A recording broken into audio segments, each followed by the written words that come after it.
வணக்கம் நண்பர்களே, முக்கியமான ஒரு விவாத பொருளாக மாறி இருக்கக்கூடிய டாப்பிக்கை இந்த பதிவில் பார்க்க போகிறோம். என்ன டாப்பிக்கு? தமிழகத்தில் எலெக்ஷன் நடந்துச்சு பார்த்தீங்களா? அதுக்கு ஒரு 20 நாளைக்கு முன்னாடி தமிழக பாஜகவுடைய மாநில தலைவர் என்ன பண்ணியிருந்தாரு அப்படின்னா, கச்சத்தீவு குறித்து ஒரு பெரிய ரிப்போர்ட்டை வெளியிட்டார்.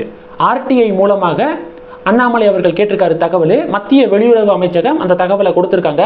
அதை டைம்ஸ் ஆஃப் இந்தியா இருக்காங்க பார்த்தீங்களா, அவங்க ஆர்டிக்கிளாக 2 ஆர்டிக்கிளாக ரிலீஸ் பண்ணாங்க. 31ஆம் தேதி 3ஆம் மாதம் 2024 ஒரு ஆர்டிக்கல், 1ஆம் தேதி 4ஆம் மாதம் 2024 ஒரு ஆர்டிக்கல்.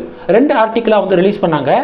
அதில் என்ன சொல்லப்பட்டிருந்துச்சு அப்படின்னா, ஃபர்ஸ்ட் ஆர்டிக்கலில் நேரு அவர்கள் இந்த கச்சத்தீவை எப்படி பார்த்தாரு, இந்த குட்டி தீவுக்கெல்லாம் பெரிய இம்பார்ட்டன்ஸ் எல்லாம் கொடுக்க முடியாது அப்படின்னு சொல்லிட்டு நேரு அவர்கள் சொன்னது ஃபர்ஸ்ட் ஆர்டிக்கல்ல வந்துச்சு.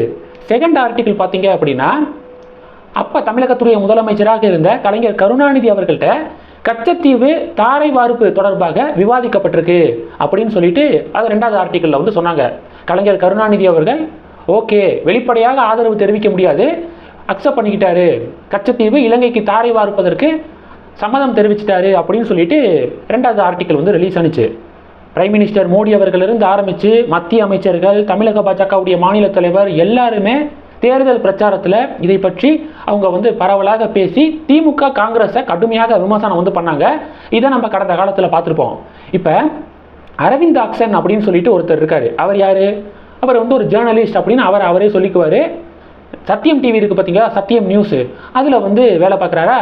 திடீர்னு பார்த்தீங்க அப்படின்னா, அண்ணாமலை அவர்களை எக்ஸ்போஸ் பண்ண போகிறேன், அந்த மத்திய வெளியுறவு அமைச்சகம் அண்ணாமலை கேட்ட அந்த ஆர்டிஐ தகவலுக்கு மத்திய வெளியுறவு அமைச்சகம் சொன்னாங்க பார்த்தீங்களா, இந்த கச்சத்தீவு இஷ்யூ குறித்து. அதில் ஒரு பெரிய முறைகேடு நடந்திருக்கு. மத்திய வெளியுறவு அமைச்சகத்திலே இல்லாத ஒருத்தர் இந்த ஆவணங்களை ரிலீஸ் பண்ணியிருக்காரு அப்படின்னு சொல்லிட்டு அரவிந்த் ஆக்சன் பேசியிருந்தாரு. இது எவ்வளோ பெரிய விஷயம் தெரியுமா, தேச துரோகம் இதெல்லாம் அப்படின்னு பாஜகவை விமர்சனம் பண்ணது மட்டும் இல்லாமல், டைம்ஸ் ஆஃப் இந்தியா பத்திரிகை இருக்குது பார்த்தீங்களா, திவாகர் அகிலேஷ் சிங் அப்படிங்கிற இந்த 2 பேர் தான் அந்த ஆர்டிக்கலை எழுதினாங்க. 2 ஆர்டிக்கலை எழுதியிருக்காங்க. அவங்கள கடுமையாக கண்ணா பின்னான்னு பேசுறது, அண்ணாமலையை நீதிமன்றத்தில் நிப்பாட்ட போகிறேன் அப்படின்னு சொல்கிறது, இதெல்லாம் பண்ணார். அவருடைய குற்றச்சாட்டு என்ன? மத்திய வெளியுறவு அமைச்சகத்திலே இல்லாத ஒருத்தர், அவருடைய பேர் அஜய் ஜெயின் அப்படிங்கிற ஒருத்தர் சைன் போட்டு தான் ஆர்டிஐ தகவலில் இந்த 2 விஷயங்களும் சொல்லப்பட்டிருக்கு. அஜய் ஜெயின் அப்படிங்கிறவர் மத்திய வெளியுறவு அமைச்சகத்திலே இல்லை, வேலையிலே இல்லை. அப்படி இருக்கும்போது யார் இந்த அஜய் ஜெயின்? அப்போ MEA மினிஸ்ட்ரி ஆஃப் எக்ஸ்டர்னல் அஃபேர்ஸ்லேயே இல்லாத ஒருத்தர் எப்படி இந்த ஆவணங்களை ரிலீஸ் பண்ண முடியும் அப்படின்னு கேள்வி எழுப்பி வச்சிருந்தாரு. இவர் கேள்வியை பார்த்தீங்க அப்படின்னா, திமுகவுடைய ஐடி விங்கு, திமுகவுடைய வழக்கறிஞர் வில்சன் அவர்கள், அடுத்து அதிமுகவுடைய சிடி நிர்மல்குமார், இவங்க எல்லாமே இந்த கேள்வி எழுப்பியிருந்தாங்க. வெளியுறவு அமைச்சகத்திலே இல்லாத ஒருத்தர் எப்படி அரசு ஆவணங்களை வெளியிட்டாரு, கச்சத்தீவு குறித்த ஆவணங்களை எப்படி அந்த அஜய் ஜெயின் அப்படிங்கிறவர் ரிலீஸ் பண்ணாரு, அவர் யாரு, ஹூ இஸ் தட் அப்படின்னு சொல்லிட்டு எல்லாரும் பரவலாக கேள்வியை கேட்டாங்க. இப்போ என்ன அப்டேட் கிடைச்சிருக்கு அப்படின்னா, ஜஸ்ட் கூகுளில் போயிட்டு ministry of external affairs RTI cell அப்படின்னு சொல்லிட்டு சும்மா கூகுளில் டைப் பண்ணாலே வெளியுறவு அமைச்சகத்தில் இந்த ஆர்டிஐ செல் இருக்குது பார்த்தீங்களா, அதில் யார் யாரெல்லாம் இருக்கா அப்படின்னு சொல்லிட்டு ஒரு டாக்குமெண்ட் ரிலீஸ் ஆகுது. ஓகே, PDF ரிலீஸ் ஆகுது. அதை டவுன்லோட் பண்ணி சாவகாசமாக உட்காந்து நம்ம பார்த்தோம் அப்படின்னா 26வது பேராக அஜய் ஜெயினுடைய பேர் இருக்குது. இவங்க என்ன சொன்னாங்க, அஜய் ஜெயின் மத்திய வெளியுறவு அமைச்சகத்திலேயே இல்லை, அவர் எப்படி ரிலீஸ் பண்ணாரு அப்படின்னு தான் கேட்குறாங்க.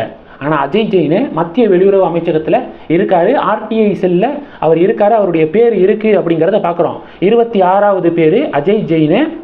CNB அண்ட் I டிவிஷன் அப்படிங்கிற அந்த கேட்டகரியில் அஜய் ஜெயினுடைய பேர் இருக்குது. 26வது பேராக அவருடைய பேர் தான் இருக்குது. இதை ஜஸ்ட் கூகுளில் நீங்கள் டைப் பண்ணாலே இதை தெரிஞ்சுக்க முடியும்.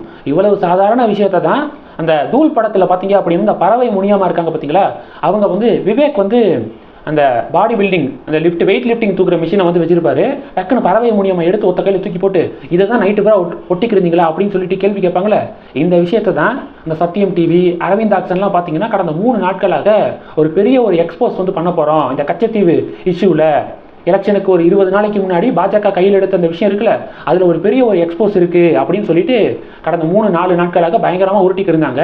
இதுக்கு பேர் தான் அந்த எக்ஸ்போஸா அப்படின்னு சொல்லிட்டு நிறைய பேர் கிண்டல் பண்ணுறதையும் நம்ம பார்க்க முடியுதுங்க. ஆக மொத்தம் அஜய் ஜெயின் அப்படிங்கிறவர் மினிஸ்ட்ரி ஆஃப் எக்ஸ்டர்னல் அஃபேர்ஸில் ஆர்டிஐ செல்லில் அவருடைய பேர் இருக்குது அப்படிங்கிறத சொல்லிட்டு இந்த வீடியோ முடிக்கிறேன். இப்போது சத்தியம் டிவியுடைய அதே அரவிந்த் ஆக்சன் இருக்கார் பார்த்தீங்களா, அவர் என்ன பண்ணுறாரு அப்படின்னா, முன்னாடி அந்த அஜய் ஜெயின் அப்படிங்கிறவரே இல்லை, எம்இஏல இல்லை, ஹூ இஸ் தட் அப்படின்னு கேள்வி கேட்டுக்கிட்டு இருந்தவர் இப்போ அஜய் ஜெயின் எஸ்ஓ அப்படின்னு வந்து சொல்லப்பட்டிருக்கு. அது மட்டும் இல்லாமல் என்ஜிஓ சம்மந்தப்பட்ட விஷயங்களுக்கு தான் அவர் வந்து இருக்காரு. ஆனால் அவர் எப்படி வந்து ஸ்ரீலங்கா சம்மந்தப்பட்ட கச்சத்தீவு சம்மந்தப்பட்ட விஷயத்த அந்த டாக்குமெண்ட்டை அவர் எப்படி வந்து ரிலீஸ் பண்ணாரு அப்படின்னு இப்போ வந்து மாறி இன்னொரு வாட்டி உருட்டி வந்து பேசிக்கிட்டு இருக்காரு. ஓகே, இதெல்லாம் ஒரு காமெடி பொருளாக கடந்து போயிடணும் அப்படின்னா நிறைய பேர் பதிவுகளை போட்டுக்கிட்டு இருக்காங்க. இந்த டாப்பிக்கை பற்றி உங்களுடைய பார்வைகளை மறக்காமல் கமெண்ட் பண்ணுங்கள். இந்த வீடியோ பிடிச்சிருந்துச்சுன்னா லைக் பண்ணுங்கள், ஷேர் பண்ணுங்கள், மறக்காமல் நம்ம சேனலை சப்ஸ்கிரைப் பண்ணுங்கள். மேலும் நம்ம சேனலுக்கு சப்போர்ட் பண்ணணும் அப்படின்னு ஆசைப்பட்டீங்கன்னா நான் பேசக்கூடிய வீடியோக்கு கீழே நன்றி அப்படிங்கிற ஆப்ஷன் இருக்குது. அதை கிளிக் பண்ணி உங்களால் முடிந்த தொகையை சேனல் வளர்ச்சிக்காக கொடுத்து உதவி செய்யலாம். இல்லை ஜாயின் பட்டனை கிளிக் பண்ணி நம்ம சேனலுக்கு மெம்பராக வந்து ஆகலாம். நன்றி. ஜெய் ஹிந்த்.